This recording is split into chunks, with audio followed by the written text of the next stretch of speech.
Youth Congress లో ఆధిపత్య పోరు తారస్థాయికి చేరుకుంది. యూత్ కాంగ్రెస్ కమిటీ ఎన్నికలో జరుగుతున్న ప్రక్రియను ఒకరిపై మరొకరు తీవ్రమైన ఆరోపణలు చేసుకుంటున్నారు. ఈ క్రమంలో యాడపల్లి సంతోష్ పై అసెంబ్లీ యూత్ ప్రెసిడెంట్ అభ్యర్థి నవాజ్ పలు ఆరోపణలు చేశారు. ముఖ్యంగా ఓటమి భయంతో మల్లు నందిని పైన జిల్లా యూత్ కాంగ్రెస్ అభ్యర్థి వెజండ్ల సాయిపై తప్పుడు ప్రచారం చేస్తున్న ఎడ్లపల్లి సంతోష్ తదితరులపై చర్యలు తీసుకోవాలని, పార్టీ నుండి సస్పెండ్ చేయాలని ఖమ్మం జిల్లా యువజన కాంగ్రెస్ కార్యకర్తలు డిమాండ్ చేస్తున్నారని నవాజ్ డిమాండ్ చేశారు.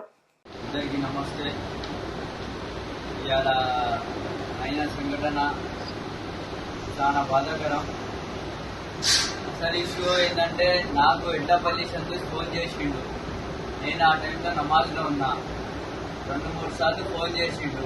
నమాజ్ అయిపోయిన తర్వాత నేను కాల్ బ్యాక్ చేస్తే 11 కాడ నుంచి ఫేక్ ఓటింగ్ నడుస్తుందని చెప్పిండు. చెప్తే నేను ఎక్కడన్నా అని అడిగితే ఫలానా కోనార్ హోటల్ నడుస్తుంది, నువ్వు అర్జెంట్గా రావాలని పిలిచిండు.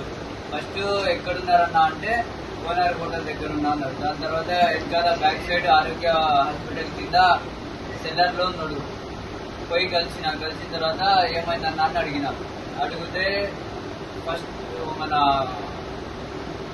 ఫేక్ ఓటింగ్ నడుస్తుంది, నువ్వు టౌన్లో ఉంటే నువ్వు చూసుకోకపోతే ఇస్తానవా, గత 20 రోజుల నుంచి వీళ్ళు ఇదే పని చేస్తున్నారంట.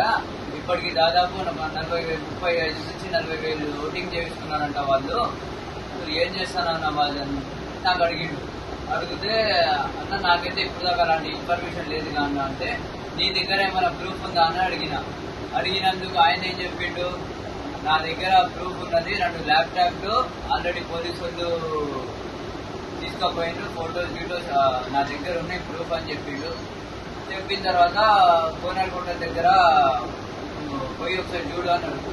నేను పోయి అక్కడ చూసిన, ఆడేం లేదు. నేను ఆగిన ఒక 5-10 నిమిషాలు అక్కడ ఆగిన తర్వాత